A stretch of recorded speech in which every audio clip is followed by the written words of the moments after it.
bom dia para todas e todos. Sejam muito bem-vindos aqui na Fundação Amarelo Latino-Americano, para a segunda da série literária, hoje sobre o da Hilst. Antes de passar a palavra para os curadores do evento de hoje, queria agradecer ao nosso parceiro, o Hotel Coia, que hospeda os nossos convidados quando eles vêm de fora. Então, mais uma vez, bem-vindos a todos. Eu já passo a palavra, então, para o Rodrigo e para o Felipe. Obrigado, Eduardo. Obrigado a todos que estão aqui hoje. Esse é o segundo dia da série literária 2025. Primeiro dia nós falamos sobre Guimarães Rosa e Virginia Woolf. Hoje vamos falar sobre Hilda Hist e Elizabeth Bishop. Bom, a primeira palestrante de hoje é a Ana Lima, minha velhíssima amiga. Ela tem multifunção no mundo editorial. Trabalhamos juntos na COSAC na IFE, ela colaborou também na editora Carambaia, fizemos livros juntos lá. A grande passagem dela pelo mundo editorial, acho que foi na editora Globo, onde ela teve chance de desenvolver um lindo trabalho, fazendo a coleção Biblioteca Azul, que existe até hoje, publicou a nova edição do Balzac, completa, que foi um feito editorial incrível, e publicou a própria Hilda Hist, né, alguns livros lá também. E ela hoje em dia, é curadora da Flip, já é o segundo ano dela como curadora da Flip, então, alguém que vive o mundo literário brasileiro mais de perto do que muitos escritores por aí, conhece todo mundo, circula muito, sabe tudo que está saindo, acompanha muito. E tem uma biografia da Hilda Hist que ela regateia e não termina nunca. Eu acho que é mal de biógrafo, que o Humberto Werneck está escrevendo a do Drummond há uns 15 anos. Eu ainda tenho tempo. Você ainda tem tempo, antes de se jubilar. Um dia acontece. Bom, então queria convidar a Ana Lima aqui para o palco, para a gente ouvir a primeira palestra do dia. A palestra deve durar por volta de 1 hora, aí temos uns 15 minutos para perguntas, e depois a gente emenda com o Paulo Henrique Brito, falando da Elizabeth Bishop, que também é uma área de especialidade dele, já traduziu, enfim. Mas aí, mais para frente, a gente faz uma apresentação mais detalhada dele. Obrigado. Ana, por favor.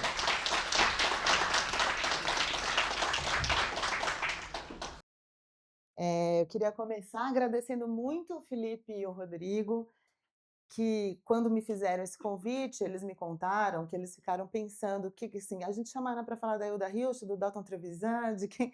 E eu acho muito engraçado, não é porque eu sei um monte sobre todos, é porque eu sei pouquíssimo sobre vários, assim, né? E aí, só para corrigir essa informação da biografia, na verdade, eu desisti mesmo, ela não está pendurada. Eu gosto muito da Hilda, eu tenho uma leitura da Hilda, e como eu tenho do Dalton e dos autores meus queridos, do Machado de Assis, que a gente editou junto, editei junto com o Rodrigo, e de vários outros, assim, os da minha predileção, Bandeira, Drummond, que é uma leitura que trabalhar como editora me deu, que é uma leitura muito de leitora apaixonada, assim. Eu entro na obra no limite do meu gosto e do meu prazer de leitura. Acho que é por isso que faz uma leitura rica, uns a gente estuda mais do que outros. Desculpa começar citando um meme, mas eu gosto muito de memes, assim. E eu vi um outro dia sobre a Faculdade de Letras, que fala assim: a Faculdade de Letras você tem que ler uns livros para entender outros livros. Isso parece um esquema de pirâmide, né? Assim. Então, acho que a minha experiência como editora, da Hilda, inclusive, é isso. É um grande prazer da leitura, é uma leitura eternamente renovada, mas que não me faz especialista em nada. E quando eu vi ali encarando para fazer a biografia, eu falei, não, eu sou editora, eu não estou aqui, não sou nem pesquisadora, nem escritora. E agora, quem está escrevendo a biografia da Hilda é uma jornalista, pesquisadora chamada Bruna Calil Otero, que herdou essa linha e que vai fazer com muito mais precisão. Eu vou adorar ler, eu vou me satisfazer imensamente lendo. Bom, eu fiz esse PowerPoint, mas é mais um apoio para mim, para eu não deixar de falar coisas importantes, porque nessa leitura, eu vim conversando com meu pai no caminho, assim, essa leitura que a gente faz da Hilda, e eu leio a Hilda desde adolescente, porque eu sou de Campinas, então meu primeiro contato com a Hilda era uma Hilda das crônicas dos jornais de Campinas, que tinha todo domingo, eu me lembro, assim, meu avô recortava o jornal, falava assim, olha aquela velha que você gosta. E a Hilda já era esse lugar, assim. E eu gostava, meio sem entender, adolescente ainda, mas eu tinha uma grande atração, porque eu achava um texto muito maravilhoso, muito enigmático. E quanto mais eu leio a Hilda, mais eu acho que ela é maravilhosa e enigmática. Eu acho que grande parte da Hilda é a celebração de uma linguagem que a gente lê e fica um pouco atônito e não sabe muito o que é aquilo, do que ela está falando, para onde ela está indo. Mas nesses tempos todos de leitura e de edição dela, eu consegui reunir algumas pistas que eu acho que dão uma ideia do que ela quer dizer, né? Por quê? Porque a Hilda, ela é provavelmente um dos autores brasileiros e até, sei lá, eu ousaria dizer que mundiais mais complexos que eu já li, assim. Ela cria um sistema, ela cria uma engrenagem que é muito própria e que faz que ela tenha uma construção de um universo puramente literário, porque ela pouquíssimas vezes fala do nosso mundo real e conta histórias como outros escritores contam, mas que é justamente nessa suspensão desse universo que ela cria que tem ali uma filosofia, uma teoria da linguagem, uma filosofia sobre o ser humano que é muito interessante e que nesses anos todos eu fui pegando algumas pistas. Então, eu separei para vocês aqui, para a gente fazer um percurso que é um pouco sobre a vida, que vai misturando com a obra e como essas coisas todas estão juntas e como isso, se não explica a Hilda, porque até agora eu não entendi, ela dá umas pistas, né? E para fazer essas pistas eu converso principalmente com dois imensos pesquisadores. Um é o Alcir Pécora, que é um professor da Unicamp, que se debruça na obra da Hilda a vida inteira, assim, eu acho que ele puxou uns fios. Eu não concordo com tudo, mas eu concordo muito com o método dele de olhar para a Hilda, e a Eliane Robert Moraes, que também tem uma leitura totalmente fascinante e fascinada da Hilda, e acho que ela consegue reconhecer essa maravilha e essa loucura. Então eu vou passando aqui, tá clarinho, mas foi. Eu pensei em falar um pouco da vida, que é a origem dela, de onde ela veio, São Paulo e a Casa do Sol, que eu acho que são os três grandes momentos fundamentais para entendê-la. Depois tem a obra, um pouco passando sobre cada um dos gêneros. Como eu disse, a Hilda é uma autora muito complexa e não dá para falar desses itens sem falar que eles vão estar misturados o tempo todo. Ela mistura os gêneros, ela mistura memória e presente. A Casa do Sol é um lugar que é uma grande miscelânea disso tudo, mas eu acho que aos poucos a gente vai entendendo isso, né? Então, primeiro tem essa belíssima foto dela já com o cachorro. Eu não sei se vocês sabem, mas a Hilda tinha uma fascinação pelos cães, porque era ali, vira eles pelos cães mesmo em si, mas eles também viram uma espécie de metáfora, que é uma coisa linda dela, do mundano e tal. Isso a gente chega lá. Mas a Hilda é filha, assim, só para a gente falar um pouco das origens, a Hilda é filho de um fazendeiro muito rico, chamado Apolônio Almeida Prado, que é de uma família de Jaú, que é um lugar riquíssimo de plantação de café. E esse cara vai ser um personagem muito fundamental na vida dela. E é filha do Apolônio, que é esse rapaz do interior de São Paulo, filho do café, muito rico, com uma portuguesa chamada Bedecilda, que é uma portuguesa que vem sozinha para o Brasil, muito jovem, muito bonita, e que quando encontra o Apolônio, eles se encontram no Rio de Janeiro, ela já tinha um filho sem casamento, então dá para perceber que a Bedecilda é uma mulher animada, isso em 1930, né? Então ela tinha os namorados, tem uma história. A Hilda odiava quando as pessoas falavam que é porque saiu uma edição francesa, que ela morria de orgulho da Gallimard, e na quarta capa falava que ela era filha de uma prostituta. E ela renegava a edição por conta dessa nota editorial. Ela tinha horror disso, mas é uma mulher que tem uma vida muito fora do padrão, né? Mulher em 1930, já com filho, mãe solteiro, que conhece um fazendeiro. E aí, quando ela fica grávida, quando ela conhece o Apolônio, ela se muda para Jaú, aluga uma casa na praça de Jaú, então estava todo mundo de olho naquela portuguesa lindíssima, já com filho, ela fica grávida, a Hilda nasce em Jaú em 1930, e a Bedecilda consegue fazer com que ela seja registrada sem ser casada. Então é tudo a exceção da exceção, né, você imagina a força da Bedecilda. E aí o Apolônio, pouquíssimo tempo depois, eles já não estavam mais juntos, ele tem um diagnóstico de esquizofrenia, e é internado num sanatório, que era o que se fazia naquela época, e fica internado até os 30 anos da Hilda. Então o pai sempre foi essa figura ausente, presa num manicômio, com quem ela tinha ali uma conversa, e que a história da loucura começa a fazer parte da própria constituição da Hilda, como medo, como recusa, como presença, né, dessa a desrazão que estava. Eu acho que isso é muito formador dela. E a Bedecilda é uma mulher muito forte, voluntariosa, que leva ela para Santos, que matricula nos...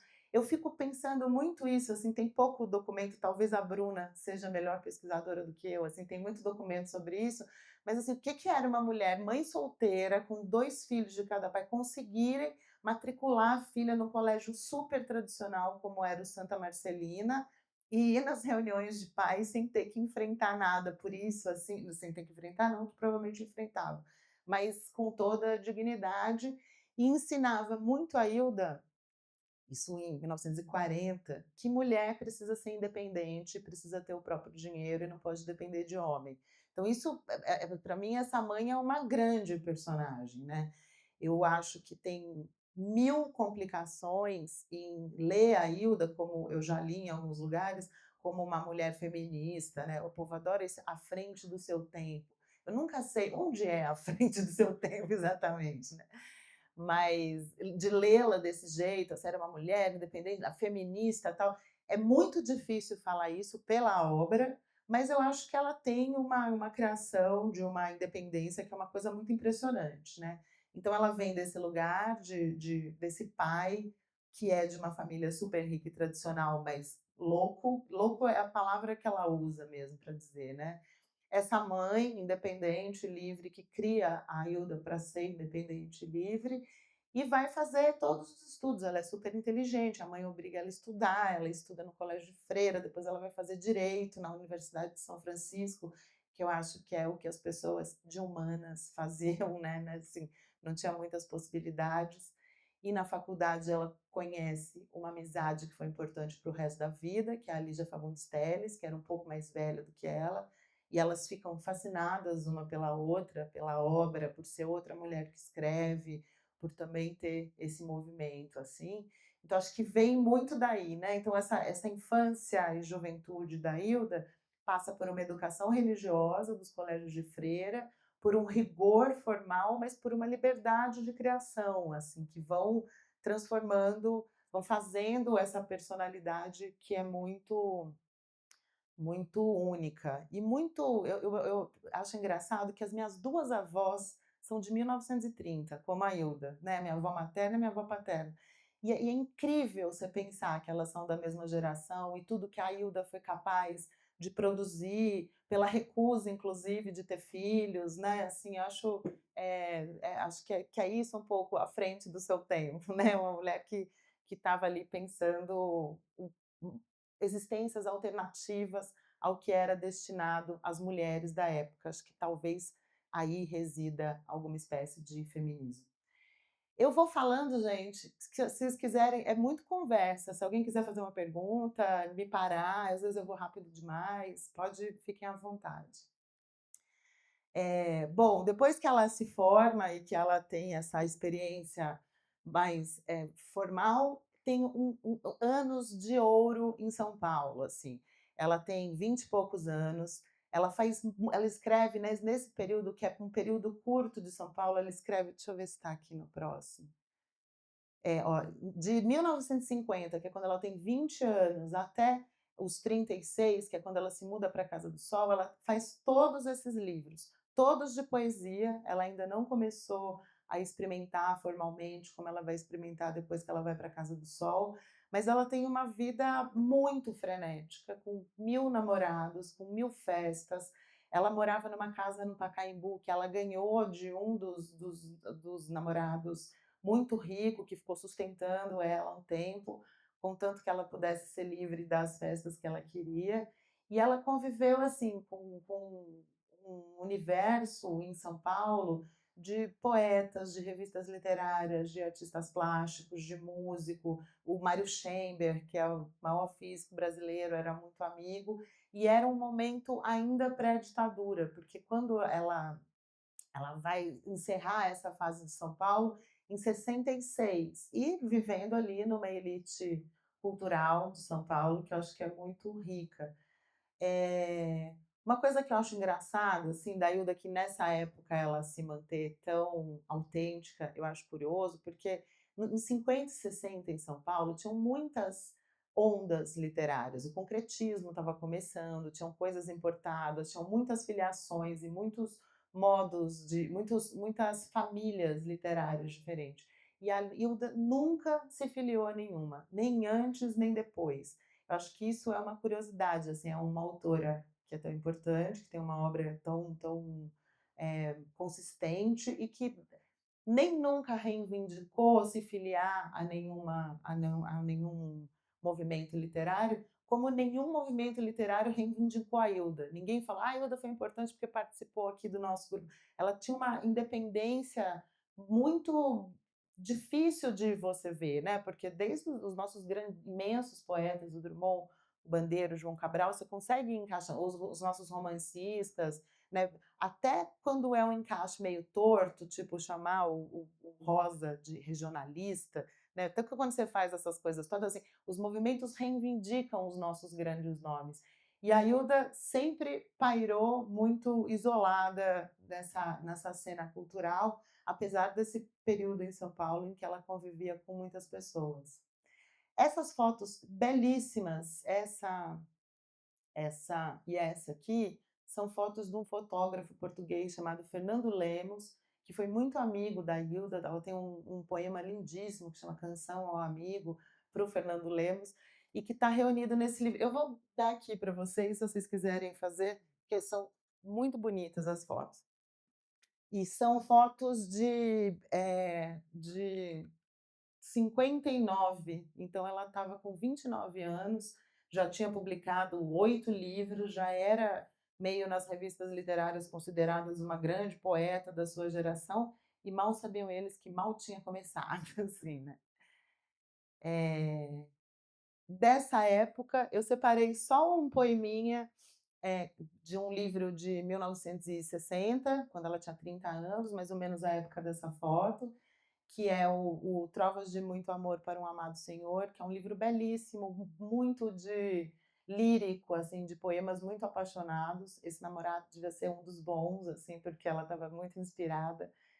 E eu separei esse poema que eu gosto muito, que é Nave, ave, moinho, e tudo mais serei, para que seja leve meu passo em vosso caminho. Então, além de ser um poema muito bonitinho, eu acho que é um poema muito ainda ligado a essa primeira fase, que é uma fase mais lírica, mais sentimental, de poemas mais leves e ao mesmo tempo que idealizam um amor muito, um amor romântico que ainda está longe de entrar na barra pesada metafísica que ela vai entrar muito em breve, assim. Então eu separei, eu tenho alguns poemas que eu fui botando aí, depois tem outros aqui, assim, se a gente começar a ler livro, o tempo vai rápido, assim. Então, eu só botei aí os títulos dos livros desse tempo ainda até os 36 anos, quando ela morava em São Paulo. É muito curioso, porque vários desses livros, eles têm uma dicção muito antiga. A Alice Santana, que está aqui, que é editora da Hilda, a gente sempre falou muito disso, assim, eu acho a Hilda, ela é tão é, visionária e tão maluca e criadora de uma literatura, sobretudo na prosa, um pouco mais para frente, e ao mesmo tempo a poesia dela é uma poesia de cantiga de amigo português, da lírica hispânica. Ela é muito. Nisso ela faz uma volta ao passado, um diálogo com o passado que não combina com essa personalidade tão brilhante e moderna que ela tinha, de uma poesia antiga. mas até alguém me falou isso, alguém que conheceu muito ela, falou que quando ela lia os poemas, ela lia com sotaque português, que acho que é uma coisa que vinha da mãe, né, que tinha um resgate da coisa da mãe, mas sobretudo do estilo que ela fazia mesmo. Ela fazia cantigas antigas, assim, eu acho curioso isso. Esse é um poema chamado Testamento Lírico, que é um poema de 59, de 60 e poucos, é um dos últimos livros que ela escreve ainda em São Paulo, e eu acho engraçado que ele já tem vários elementos que vão se desdobrar depois. Aliás, isso é uma coisa muito curiosa da Lígia, desde o Presságio, que é o primeiro da Lígia, da Hilda, o Presságio, que é o primeiro livro dela, que tem esse nome, Presságio, parece que é escrito como se fosse um prefácio à obra toda. Claro que é difícil a gente imaginar que uma menina de 20 anos conseguisse projetar a obra para chegar num grau desse, né, com uma volta desse tamanho. Mas ela tinha uma imensa consciência poética, que vai ficando cada vez mais reafirmada e mais consistente, mas eu acho que nesses primeiros já tem algumas coisas que aparecem pela primeira vez e vão voltar depois, então é um processo muito bonito de ver uma artista com tamanha consciência de construção de projeto literário, assim. Só esse comecinho, né? Ele fala: se quiserem saber se pedi muito ou se nada pedi nesta minha vida, saiba, Senhor, que sempre me perdi na criança que fui tão confundida. Então tem a coisa do pai maluco, dos pais separados e tal. E aí ela vai, né? À noite ouvia vozes e regressos, à noite me falava sempre, sempre do possível de fábulas, de fadas. Entra numa coisa onírica. Enfim, eu não vou ler todo, não. De repente depois a gente até volta, mas eu acho muito lindo um poema de uma poeta jovem que fala em querer deixar um testamento lírico, né? Que é o último verso ali. Então tem muitas coisas, tem uma coisa da busca, tem a coisa do desejo, tem vários assuntos que vão voltando depois. Tem até o mundo na varanda, que é o próximo passo, que é esse desejo dela de ter a casa do sol, que é o próximo passo que ela dá aqui. Quando ela tem 35 anos, isso tudo, eu acho que a Bruna, que está fazendo a investigação da biografia, agora vai conseguir tirar isso a limpo, mas era uma dúvida que eu tinha, se essa conversa dela é também uma criação literária dela ou se é verdade, porque ela repetiu isso tantas vezes que a gente costuma acreditar sem questionar, né? Ela falava isso em entrevistas, assim, ela fala que ela estava super feliz em São Paulo, com sua vida na sociedade louca, indo em festas, até que ela leu um livro do Nikos Kazantzakis, O Testamento para o Greco, que é um livro difícil. Eu fui ler lá, né, para entender. Eu não sei se é possível alguém ter uma epifania tão clara além daquele livro, né? Mas o que ela tira dali é que o Nikos Kazantzakis ele tem um comprometimento com a literatura e que para fazer isso você precisa se retirar do mundo. Você tem que sair de uma vida mundana, de festas e sociedade e as coisas que não importam, e que tem, o Nikos fala muito sobre o contato com a natureza, o isolamento, o exercício metódico de leitura e escrita para a construção de uma obra literária. E a Hilda diz que leu esse livro e que ela teve uma epifania, assim, e que entendeu que ela teria que fazer isso. Então ela pede para a mãe, que tinha umas terras em Campinas, ali perto de Campinas, e era um lugar que hoje em dia é um condomínio imenso, chamado Shangri-La, que tem aquelas casas imensas, uma grudada ao lado da outra, mas na época não, era um descampado, pedaço de uma fazenda que já tinha sido desmatada para criar gado, mas que numa parte mais alta do terreno tinha uma figueira tricentenária, que é uma figueira gigantesca, e aí Hilda escolhe esse pedaço, ela fala: eu quero construir a minha casa do lado dessa figueira, e constrói lá a Casa do Sol, que é um projeto lindíssimo dela, ela que desenhou a casa, ela fez um desenho de uma espécie, eu não sei muita coisa de arquitetura, o que é uma vergonha falar isso aqui nesse lugar tão bonito, mas ela faz um desenho que é um modelo de uma casa, dessas casas espanholas, que tem um pátio no meio, com uma fonte, varanda em volta da casa toda, com vários quartos, leva a biblioteca. Uma coisa que eu acho curiosa é que ela faz uma casa para se isolar, mas tem acho que 6 ou 7 quartos. Então, é se isolar mais ou menos, é para sair do mundo, mas é para estar sempre com os amigos, que eram muito fundamentais. Os diálogos que ela tem com os amigos artistas, escritores, poetas, filósofos, físicos, sempre foi muito fundamental. Então, é um isolamento mais ou menos, né? Porque você está lá, mas também ela criou ali um núcleo de convivência que foi muito fundamental. Essa foto linda, assim, você já vê como é diferente essa foto, que é poucos anos depois das fotos do Fernando Lemos, né? Ela tem esse pano na cabeça, tem bota, tem uma roupa de lida na roça, esse crucifixo, né, que era o pano na cabeça, assim, muito bonita, eu acho ela lindíssima, e a casa estava acabando de construir, e dá para saber disso porque não tem árvore no terreno. Depois eles fizeram um jardim que está lá até hoje. Aliás, não sei se todo mundo sabe, mas a Casa do Sol, depois que a Ailda morreu, quem ficou cuidando da casa, do acervo e dos direitos autorais foi o Zé Luiz Moura Fuentes, que também morreu, e agora o filho dele, o Daniel Fuentes, é um guardião maravilhoso da memória, inclusive material, da Hilda. E a casa foi transformada num instituto, o Instituto da Hilst, que recebe pessoas para fazer residência artísticas, literárias lá. Agora eles estão passando por uma grande reforma e o antigo canil, que era um lugar onde ela tinha uns 90 cães, agora está virando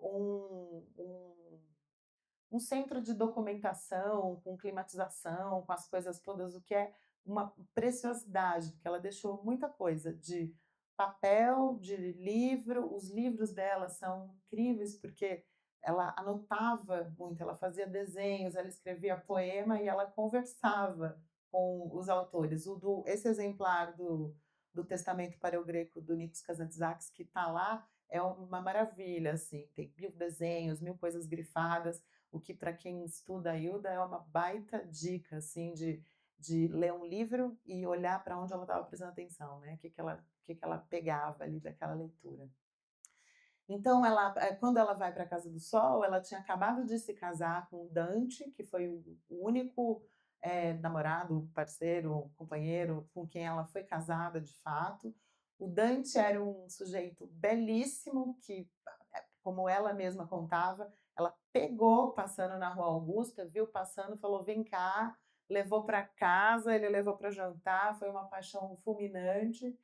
E o Dante ele não era um intelectual, como era o meio em que a Hilda tanto lidava, os outros namorados e tal. O Dante era um sujeito meio bronco, assim, mas muito apaixonado por ela, muito. Tem uma entrevista dele, Dante também já morreu, mas tem uma entrevista dele já velho, assim, falando da Hilda, que é incrível, porque ele casou depois, eles ficaram amigos a vida inteira, mas depois eles se separaram, ele se casou, e ele fala dela assim com os olhos iluminados, falando: eu não entendia nada do que ela fazia, mas como eu amava o que ela fazia. Assim, é um pouco talvez a minha relação.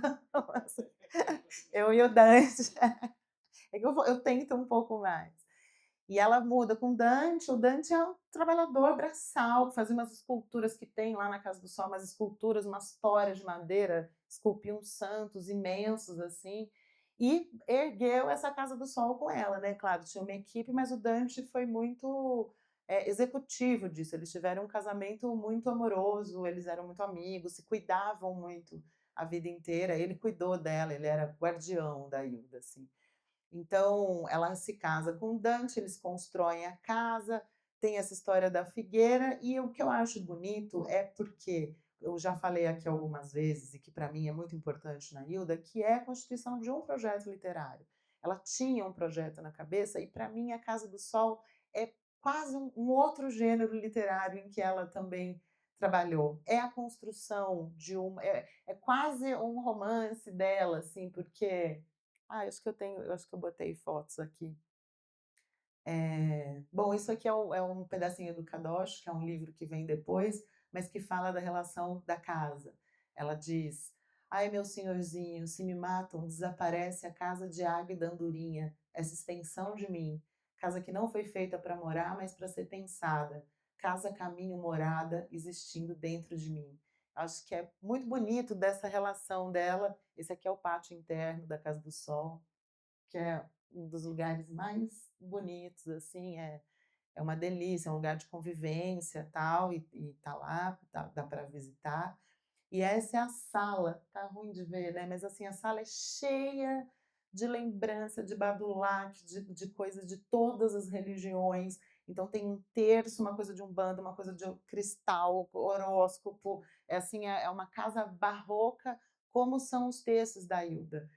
Todas as vezes que eu vou, eu tenho sempre, você sai meio assustada, aí tem um relógio que tem uma frase, aí tem não sei o quê, aí tem uma parede dos amigos reais, mesmo os amigos que visitavam. Depois tem uma parede que é meio o Olimpo dela, e que aí, se você fizer uma investigação para ver assim, tá, o Kafka, o Rilke, todos os grandes, o Kazantzakis, todos os grandes filósofos que foram importantes, filósofos e escritores que foram importantes na Constituição. Então, a casa me parece também é quase uma obra literária, né? Tem uma coisa da construção.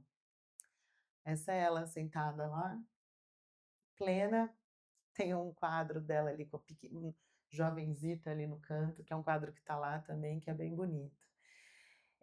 Eu acho que a construção da casa, além de ter essa narrativa que é tão fundamental, assim, dessa criação, de assumir de uma vez o projeto literário, ela tem um ponto de virada também na literatura da Hilda. Então, a gente, como eu mostrei naquele nave, palavra, moinho, né? Tudo farei para ser leve em seu caminho. Aqui ela fala, não serei leve, não tem idealização, agora a gente vai pesar a mão, porque agora eu cheguei nos assuntos que eu gosto de chegar. Então ela chega madura, com quase 40 anos, abre ali um espaço, ela começa a fazer isso que em alguns momentos chamam de ciência da matéria, né? Ela começa a investigar a matéria e a metafísica, ela abraça a literatura, ela tem um cotidiano. Isso é uma coisa engraçada também. Um dos mitos ligados à Hilda é que ela era loucona e que bebia muito e tal, assim.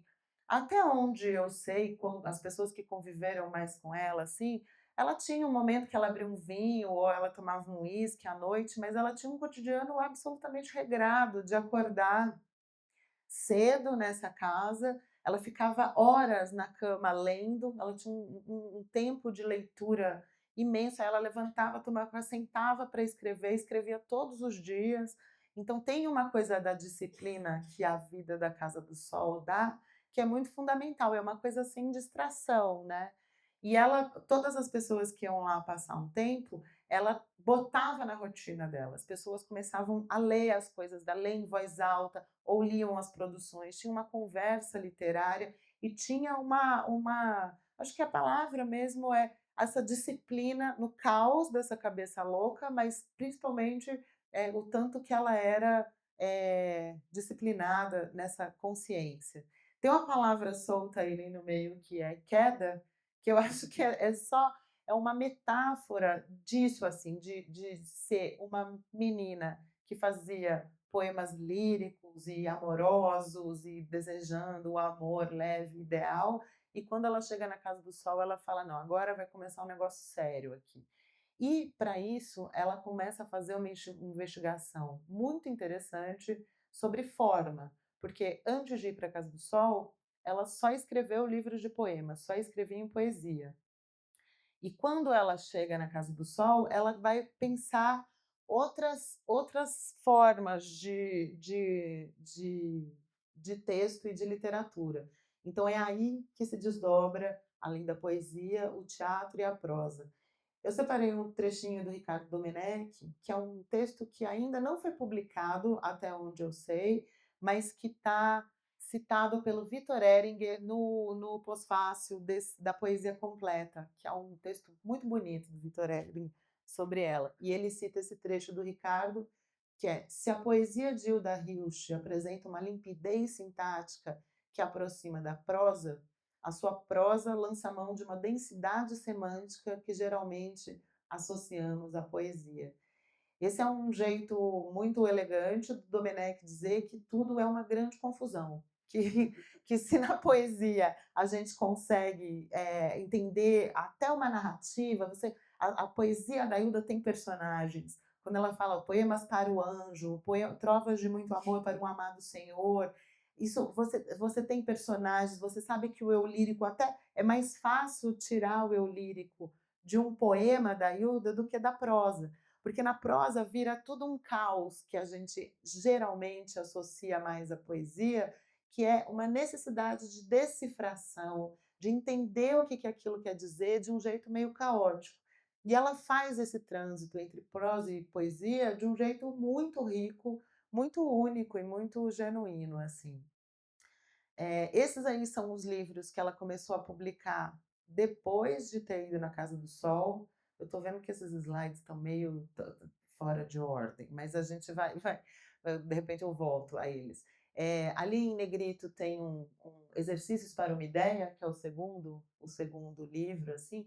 Esse eu acho que é um livro que são exercícios mesmo, todos os poemas chamam exercícios, exercício 1, 2, 3, e que são esses de 67, é quando ela tinha acabado de chegar na Casa do Sol. Esse livro é um livro muito sintomático da mudança que tem desse estilo de poesia, que é quando a poesia começa a ficar filosófica e quando ela começa a prestar atenção em outras formas de construção poética.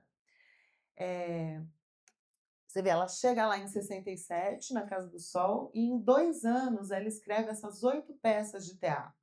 As peças de teatro, eu acho que elas estão muito ligadas, primeiro com o momento político, porque a Hilda, eu não sei, eu acho um pouco difícil de lê-la como uma autora muito ligada ao seu tempo. A Hilda, acho que inclusive a escolha de ir para a Casa do Sol é um pouco de um deslocamento disso. Ela é meio uma poeta sem tempo nem espaço. Claro que qualquer marxista de segundo grau vai dizer que eu estou completamente equivocada, e provavelmente eu estou. Mas é que eu acho que a obra dela ela tem uma atemporalidade que é difícil você marcar no tempo, né? De tanto das origens dela e tudo mais. Mas eu acho que o teatro ele é um momento que ela olhou ali, assim, o Mário Schember, que era muito amigo dela, foi perseguido pela ditadura, chegou a ficar escondido uns dias na casa dela, e acho que foi uma hora que ela se assustou, porque ela realmente nunca tinha pensado nisso. Nunca foi militante, nunca levantou bandeira, não prestava atenção em ditadura militar, eu acho que ela sempre foi meio à parte. Mas não só o Schember, mas outros amigos, acho que começa a fechar um cerco ali, a Lupe Cotrim, que estava na Faculdade de Filosofia da USP, que tem a história com Mackenzie, acho que tem uma hora que ela presta atenção nisso, e esse mergulho dela no teatro são os textos mais políticos dela, né? Então o Rato no, são peças muito kafkianas, muito absurdas, tem uma coisa da burocracia que aparece, tem uma coisa do poder que é arbitrário, se a empresa é uma belíssima peça sobre um carrasco com consciência moral, assim, a família quer mais que ele mate todo mundo, mas ele começa a ficar e a mãe tá... Então, assim, são crises de consciência muito políticas, que eu acho que apareceram poucas vezes na obra dela, mas aqui aparecem muito.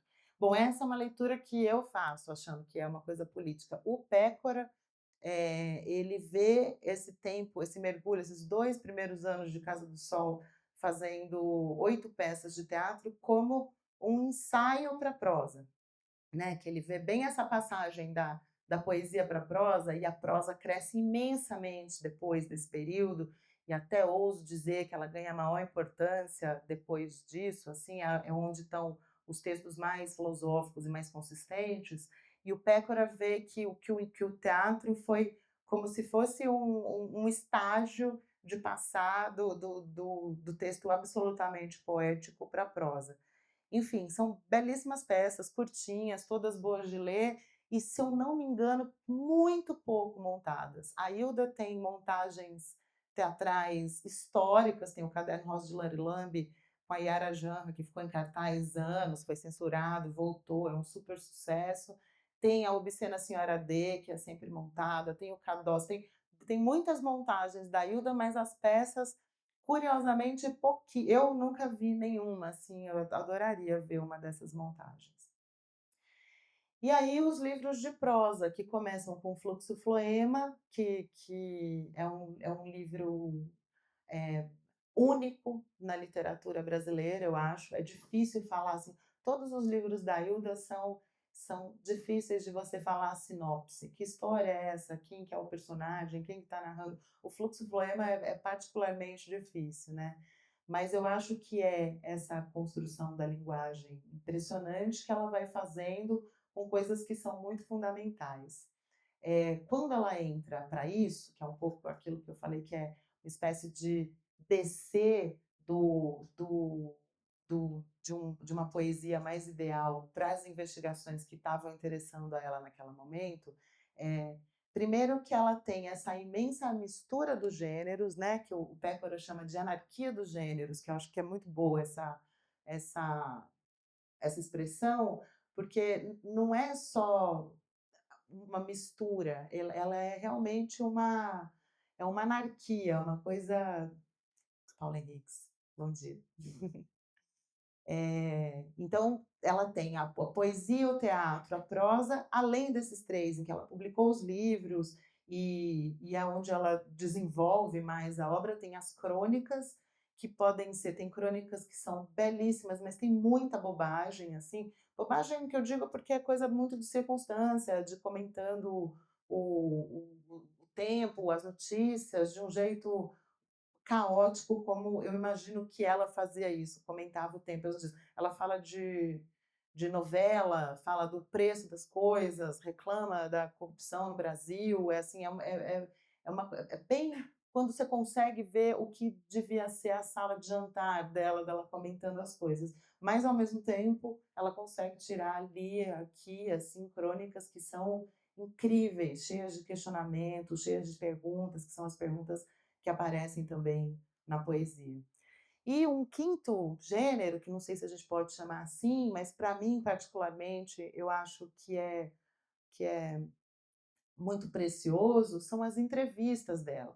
Eu tive a alegria de editar um livro de entrevistas dela, que chama Fico Besta Quando Me Entendem, e o livro é um pequeno pedaço de uma pesquisa genial e exaustiva, assim, do Cristiano Diniz, que é um pesquisador do SEDAI, do Centro de Documentação Alexandre Eulalio, lá no Unicamp, e o Cristiano, ele foi recolhendo, assim, tem entrevistas de 1948, quando ela tinha 18 anos, e lançou o Presságio, o primeiro livro, até a última entrevista dela.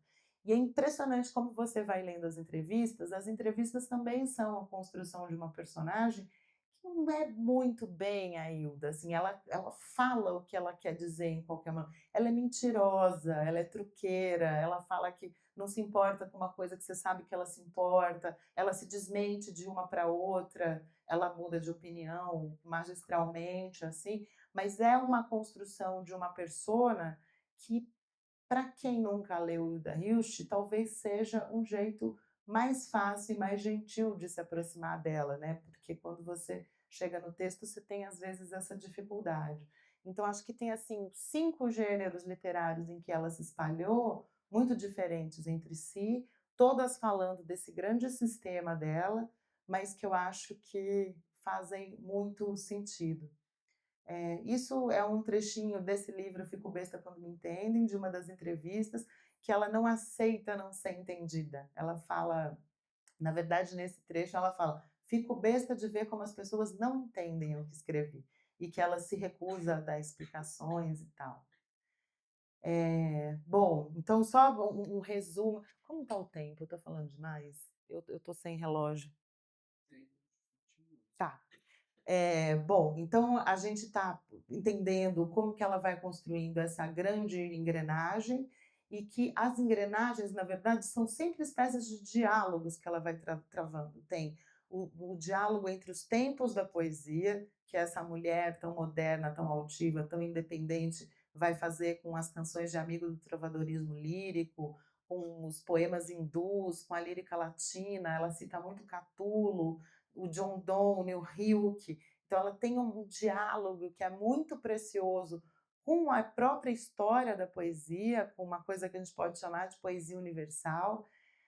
Ela faz um diálogo entre os gêneros, né? E nesse sentido, essa é uma expressão da Eliane Robert Moraes, ela faz uma obra impura, porque não respeita essas fronteiras, degenerada, porque às vezes num texto de prosa que ela está num registro altíssimo de filosofia, ela começa a falar de sabão em pó e de cocô de cachorro e de propaganda, e vão entrando coisas sujas, assim, né, no meio do livro. Entre vida e obra, justamente por essa coisa que eu falei das entrevistas, de ela também ser personagem. Eu acho que a Hilda, ela tinha uma consciência brutal da personagem que ela desenhava. De ser, como dizia meu avô, aquela velha a velha que mora na casa isolada. O Rodrigo contou uma história que a única vez que conheceu ela falava, ele era um jovem editor de 18 anos, e ela falou assim: você sabe que todo editor é filho da puta, né? Você imagina, você fazer isso é uma performance, né? Ela tinha 1000 performances. Eu acho que ela era muito consciente da construção dessa personagem, tipo, e finalmente um jornalista da Folha de São Paulo fazer entrevista por causa de um livro, e ela falava barbaridades assim pro cara. Eu acho que ela jogava com isso também, com essa personagem da escritora louca, puta, escondida, obscena, né? Eu acho que ela tem muito essa brincadeira. E tem também um imenso diálogo da obra e do leitor, que é esse anseio de conversa que ela tinha e que eu acho que ela não saciou nunca, de sempre querer ser mais lida, mais compreendida, mais procurada. Isso ela tinha, foi uma mágoa que ela levou para o resto da vida. Acho que ela não se sentiu nunca satisfeita com onde a literatura a levou, ou como que a literatura dela chegou, porque ela tinha, eu não tenho dúvida de que a Hilda tinha certeza que ela estava nesse Olimpo que ela tinha na parede da casa, com o Kafka, o Beckett, o Brecht, o Rilke. Eu tenho certeza que ela achava que ela estava ali entre os grandes também, né? A Hilda foi uma das primeiras poetas no Brasil a reivindicar ser chamada de poeta, não de poetisa, porque ainda na época dela, eu acho que isso em 1950, quando ela escrevia, eu ainda acho que ainda colocava ela num lugar que ela ficava muito nervosa de ser colocado ou como diz o Bandeira, né, mocinhas suspirosas, assim. Ela tinha esse projeto de ser, ela se achava um Hilke mesmo, né? Eu acho que tem esse desejo de conversa. Esse é um trecho da Eliane Robert Moraes que eu acho que é muito, muito significativo, muito bonito, e que parece um poema. Eu fui escrevendo, assim, eu deixei assim, pareceu um poema, mas não é. Um texto da Eliane que é científica e mística, lírica e pornográfica, maldita e devota, senhora dos porcos e dos charcos, mula de Deus, santa e serpente, debochada, desbocada, deslocada, sobretudo deslocada.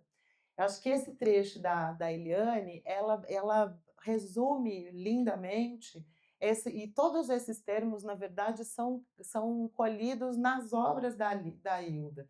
Então, ela tem essa tensão entre o sagrado e o profano de um jeito muito bonito, tanto no poema quanto na prosa, e que vai formando essa pessoa que é uma pessoa sem lugar, porque tem sempre um apelo pelo absoluto, mas ela é muito deslocada, né? Quando ela acaba, sobretudo deslocada. E a gente aprende no texto da Eliane também que o deslocado, o sem locus, o que está fora do lugar, é o que está obsceno, é o que está fora da cena, o que acontece que ninguém vê. Então, essa acusação de que a Hilda é uma autora obscena, o título do livro dela, que eu acho mais importante, eu acho que ela também achava, que é a Obscena Senhora D. A Obscena Senhora D, ela é uma pessoa fora de lugar, é uma pessoa que de tanto alçar para o absoluto, pro incognoscível, ela tá ali naquele vão da escada, né, sempre muito perdida. Isso é um triângulo, que eu acho que dá para entender um pouco a Hilda, que são os três principais temas. Eu acho que o triângulo onde ela se move, e essa trilogia você pode encontrar em todos os textos dela, dos mais banais aos mais a Obscena Senhora D, que é um triângulo que se pergunta o tempo todo sobre o amor, sobre Deus e sobre a morte. E essas três instâncias, essas três obsessões dela vão aparecer de maneiras muito diferentes, né? Porque Deus é sempre uma evocação de uma demanda do absoluto, né? Ela tem uma coisa muito assim, ela fala de Deus eu quero tudo, né? O Deus ser imanente em todos os lugares e tal o tempo todo, assim, ela tem e tá nas pequenas coisas, mas está nas grandes também, e ela quer as grandes, assim. A demanda do absoluto da Hilda é uma coisa do que não se pode falar, o que é uma contradição, que faz um esgarçamento desesperador e de abandono, que é a autora que o tempo todo quer falar sobre o que não se diz, mas aí ela tem, numa entrevista, por exemplo, ela faz essa frase que é maravilhosa, ela fala: dizem que eu sou pornográfica, mas o meu negócio é Deus. Que é muito bom, né? Sempre dessa tensão.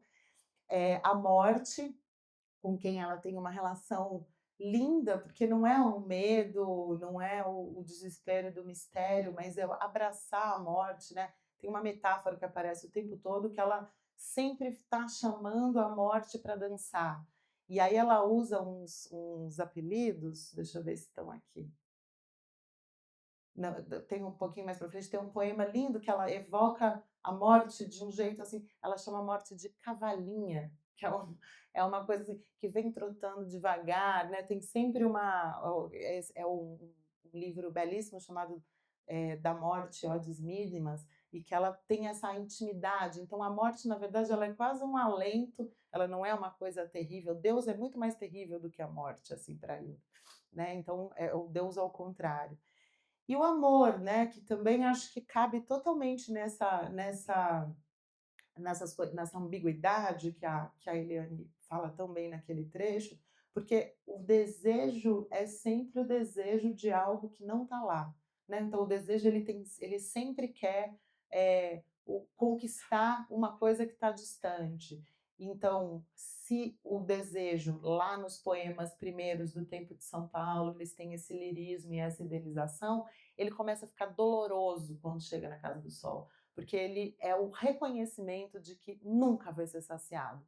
Mas, ao mesmo tempo, é ele que é movimento e ele que coloca tudo em jogo, assim. Deus, eu acho muito bonito isso na Hilda, então eu separei para vocês um pouco, porque ela poucas vezes usa o nome de Deus, né?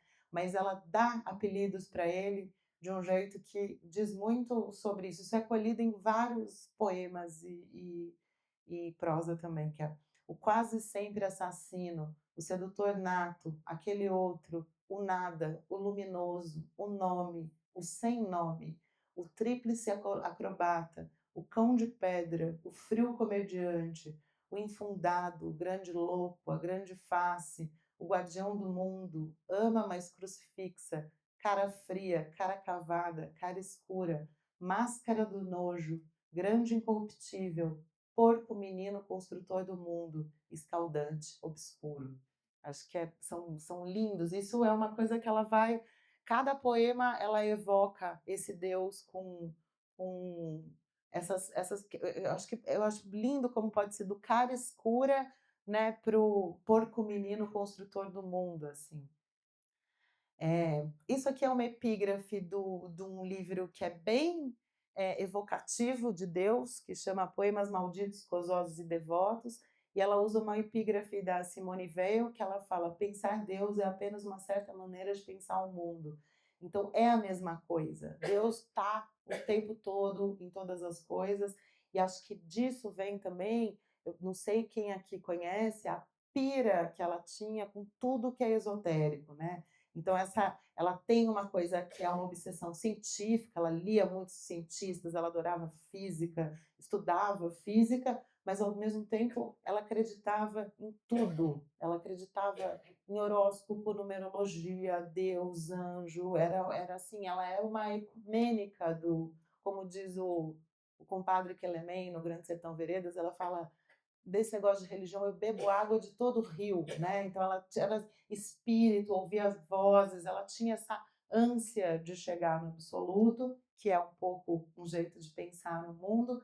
Mas uma amiga dela, uma vez, uma pessoa que conviveu muito com ela, me disse um dia, eu falava assim, a Hilda acreditava em tudo, né?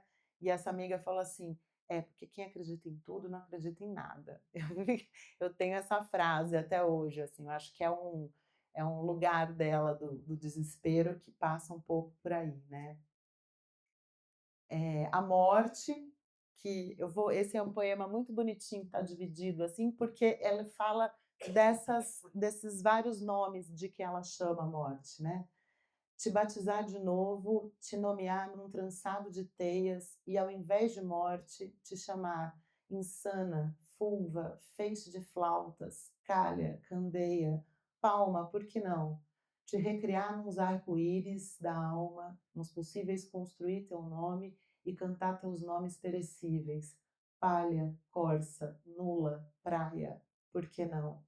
Né? Que também eu acho incrível como é muito mais afável a relação que ela tem com a morte do que com Deus, assim, né? A morte faz parte um pouco da gente, a gente tem que cultivar, tem que saber tratar bem. Eu gosto muito dela assim, cavalinha, a corça, é sempre uma coisa que está pulando por aí, enquanto Deus tem aquela coisa, o sem nome, o tríplice, né? Tem uma coisa muito mais amedrontadora do que a morte, né?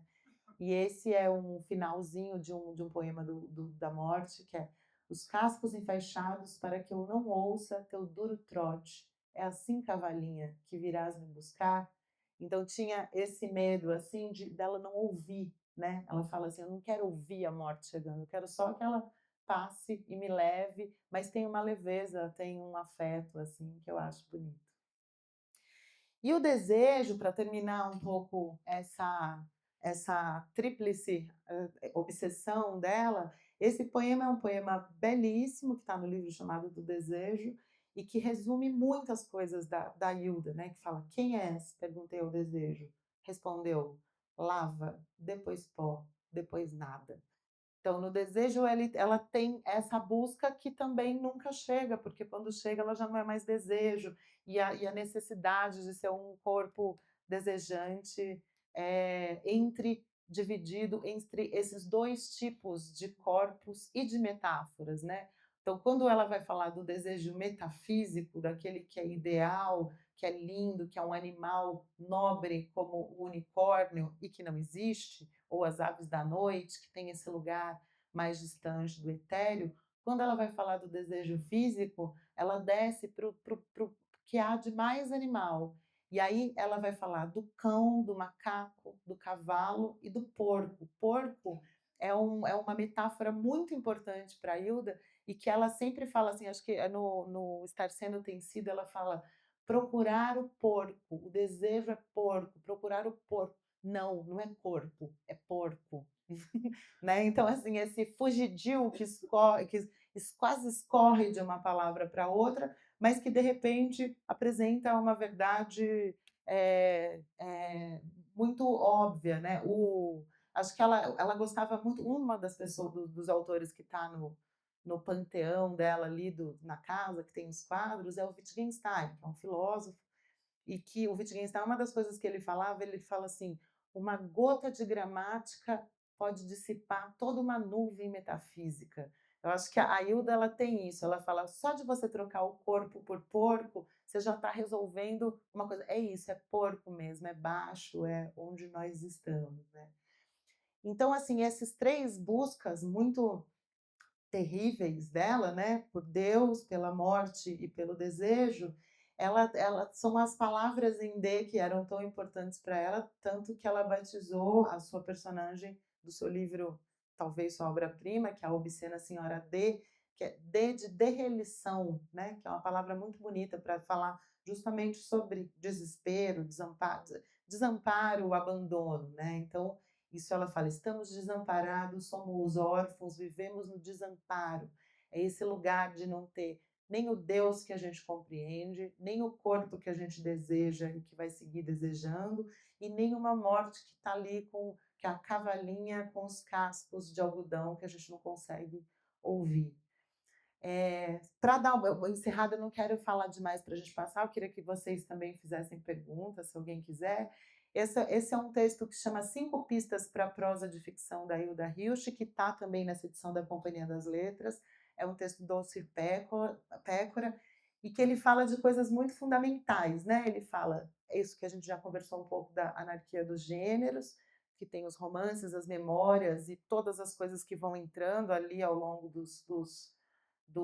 da prosa de ficção, o fluxo de consciência, que qualquer um que abriu qualquer livro desse percebe que você é sugado por um personagem louco e que vai emendando poema e citação, e se repete, enlouquece, e tem muita reticência, e tem um jeito de escrever que é muito beckettiano, ela era muito fã do Beckett. Tem o antinarrador, que é difícil, né? Às vezes, é o que eu falei, assim, às vezes é muito mais fácil você conseguir mapear quem é o eu lírico dos poemas do que quem é o narrador dos textos em prosa. O esquematismo das narrativas, que ela sempre começa com uma coisa que parece muito óbvia, muito maniqueísta, assim, esse é o bom porque é intelectual, esse é o ruim porque só quer saber de dinheiro, e ao longo do livro isso vai trocando, e ela adora dar esses nós, assim, tem vários livros, no meio você fala, mas quem está falando? Não era o outro, assim, é uma confusão formal mesmo. E o obsceno, né, que eu acho que é a grande marca da Hilda, não só por esse reconhecimento da importância do desejo que marca a poesia e a prosa, e que vai dar ali no porno chique, né, na tetralogia pornográfica, que ela mesma chamava assim, mas é o obsceno fora de cena, o que está escondido, o que não está posto, e está tanto nas entrelinhas dela, como no significado mais profundo, assim, né? Isso aqui eu tinha anotado essas coisas que ela gostava muito de fazer o corpo e o porco e o God e o dog, né? Que são as coisas que você vai mudando o lugar do desejo e da busca. E, enfim, acho que só para terminar assim, eu acho que deixar essa bela foto dela na figueira com os cachorros, mas eu acho que o que é mais impressionante da Hilda é que ela constrói tudo isso como uma forma de celebração da linguagem que poucas vezes a gente viu, assim, né? A Hilda parece que ela vai tirando tudo que tem de corpo, de história, de narrativa, naquelas 5 dicas do Pécora ali, ela vai esvaziando o que tem de sentido material mais pleno para criar essa grande construção entre Deus, amor e o desejo, que é uma celebração da literatura. No limite, as personagens dela são a própria literatura. E o que ela fala com a literatura dela é a literatura. Então, no romance, que é o romance mais polêmico dela, que é um romance super difícil, que as pessoas têm dificuldade de ler com toda razão, que é o Caderno Rosa de Lori Lambe, difícil não por causa da forma, talvez seja uma das formas mais tranquilas, mas é porque é uma criança de 8 anos que sofre abuso e adora, e é ela contando, é uma voz de uma criança de 8 anos, assim. Esse livro, ela dedica, é tão absurdo, né, essa construção, que é uma coisa que só é possível na literatura. E ela a dedicatória desse livro é A Memória da Língua, né? Esse livro que é tão cheio de coisas espantosas, assim, ela dedica a memória da língua, como se tudo que existe no mundo um dia faz parte dessa grande construção de que onde a gente sai, né, para estar aqui, para falar e para fazer essa celebração absurda e reiterada que ela faz o tempo todo da linguagem, assim. Acho que é uma pista.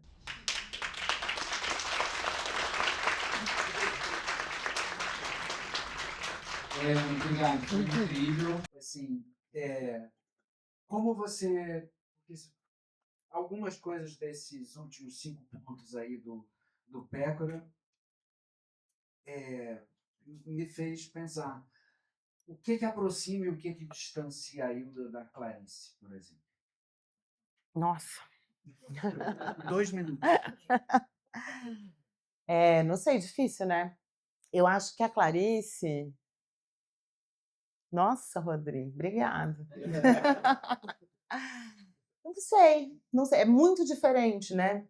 É engraçado, assim, as duas têm uma relação muito metafísica, né, com a leitura, mas eu acho que a Clarice, ela tinha os pés no tempo dela.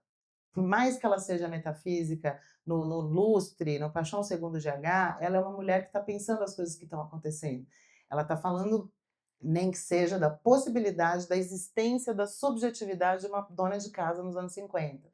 Né? Então, acho que ela tem um interesse em ler o mundo que ela vivia. E acho que isso você vê muito nas crônicas da Clarice. As crônicas da Clarice, ela não viaja igual a da Hilda, assim, né? Essa coisa desbocada e tal. A Clarice, ela tem uma organização, acho que como a Hilda, ela tem, claro, um projeto literário muito sóbrio e muito sério e que ela foi seguindo assim, mas eu acho que a Clarice, ela é mais, ela tem os pés fincados no chão. Se para responder em 2 minutos, acho que seria um pouco isso.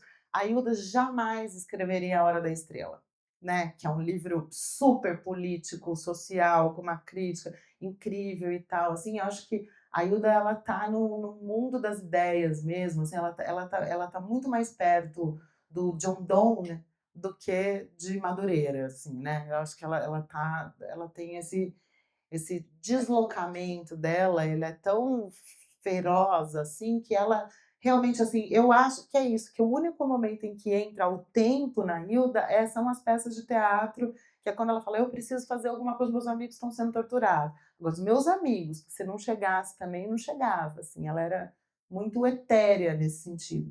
E a Clarice, com toda a metafísica, com toda a elaboração, com todo o primor que ela faz isso, ela é uma mulher que você reconhece no tempo, que você tem um contexto e tal. Acho ela mais arraigada, assim. Há muitos anos atrás, na verdade, eu comecei a ler a Hilda Hilst a partir da crítica do Léo Gilson Ribeiro, que escrevia no Jornal da Tarde. E numa desses ensaios, ele menciona a importância que teve para ela a leitura de um livro do Ernest Becker, que chama A Negação da Morte. Você poderia contar um pouco sobre essa repercussão tão crucial sobre ela? Do Léo Jusson ou do Becker? Bom, Ernest Becker, A do, Negação da Morte. ela tinha. Então, o Becker, eu acho que ela tem a mesma relação com ele, que é um pouco do Nikos Kazantzakis, que eu falei. Eu acho que a Hilda, ela tinha acho que ela tinha as obsessões dela e às vezes ela achava um livro que justificava a obsessão e ela começava a falar, porque eu fui ler o Becker, assim. Eu acho que é um outro tipo, né? Os Investigações da Morte, ele vai para uma coisa que foi importante para ela, que é a coisa da vida depois da morte. Aí depois ela lê um livro de um físico sueco, dinamarquês, não lembro que é aquele Jungerson, que é o cara que fazia as experiências de ouvir vozes pelo rádio. E ela fala, ele me transformou. Eu fui ler o livro e uma bobagem. Acho que tinha uma coisa assim, ela usava como desculpa um pouco do que ela lia para ficar falando das obsessões. Eu acho, eu não tenho certeza. Agora, ela falava mesmo, ela tem livros dedicados ao Jungersen, ao Becker, ao Kazantzakis, muito assim. Mas eu acho que ela ficava meio assim, onde é que eu vou justificar a minha loucura, né? O Becker tem até foto dela nessa parede, que eu falei várias vezes, assim, porque é uma coisa importante.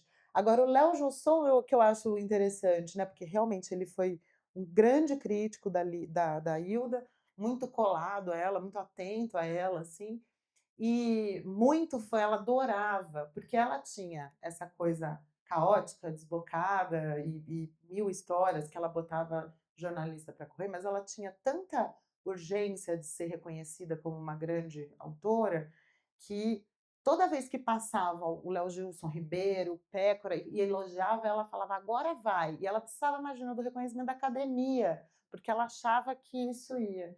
E ela ficou muito amiga do Léo Gilson, e ela ficou muito magoada, porque quando ela lançou justamente o Caderno Rosa de Lorilambe, e falava aquelas coisas, né? A santa levantou a saia, né? Falava, agora eu só quero escrever grossas bandalheiras, falava, fazia essa propaganda de si mesma, assim, quero vender livro, vou escrever o pornô e tal. O Léo Gilson Ribeiro ficou horrorizado, brigou com ela, falou, não quero mais ler os seus livros. Aí ela ficou muito magoada, eles brigaram, foi horrível, assim.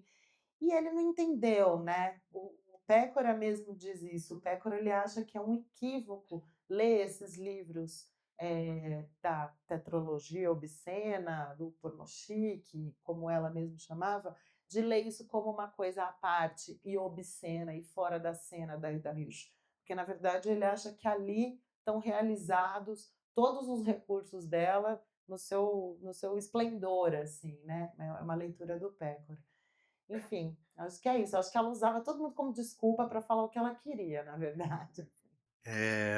Tu falasse muito da mudança que houve com a mudança para a Casa do Sol, a construção da Casa do Sol. Estou pensando em 2 outros autores que, de uma certa forma, também usavam a literatura como construção da linguagem, exaltação da linguagem, que também construíram lugares físicos para desempenhar esse papel, que é a Karen Blixen, que também vivia no seu mundo e construiu uma Ringström na Dinamarca, onde ela virou um museu hoje, e o Halldór Laxness da Islândia, que construiu também num campo uma casa que hoje é um museu da obra dele, e que também era um outro cultor do estilo e da linguagem, muito preocupado com isso, apesar de ser um grande contador de história, como a Blixen também. A Hilda parece que ela está menos interessada, talvez, na contação de história, mas na exaltação da linguagem. Se tu pudesse falar um pouco desse aspecto de construção literária e construção física de um lugar onde se escreve e se deixa um legado.